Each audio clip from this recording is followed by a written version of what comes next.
محدث گزرے ہیں، علامہ ابن جوزی رحمہ اللہ غالباً، کون سا فن ایسا نہیں ہے جس میں انہوں نے کتاب نہ لکھی ہو، دین کا کون سا کام ایسا نہیں ہے جس میں انہوں نے امت کے لیے کوئی کتاب نہ چھوڑی ہو، کیا قرآن کی تفسیریں، کیا حدیث، کیا قراءت، ہر علوم و فن میں لکھی۔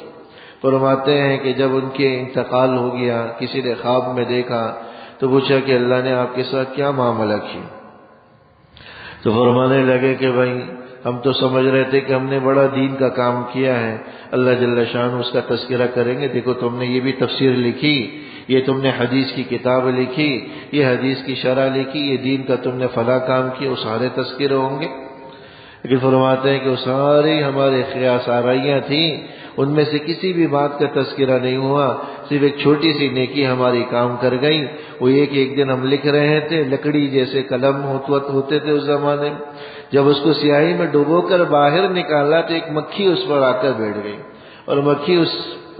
سیاہی کو چوسنے لگی، اپنی پیاس بجھانے لگی۔ تو میں نے تھوڑی دیر کے لیے اپنے قلم کو روک لیا تاکہ اپنی پیاس بجھا دے۔ اللہ نے صرف اس چھوٹی سی نیکی کو میرے بیان کہا، جا اس کی توفیل ہم نے تیری مغفرت کر دی،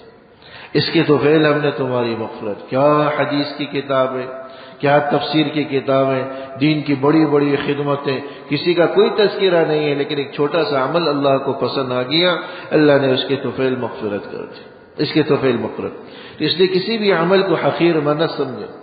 ایسے ہی کسی شخص کے بارے میں آیا کہ راستے سے ایک تکلیف دہ چیز کو ہٹا دی، اللہ نے اس عمل کی بنیاد پر مغفرت کر دی۔ نیکی کا کوئی معمولی سا موقع انسان کے لیے کمتر نہیں ہونا چاہیے۔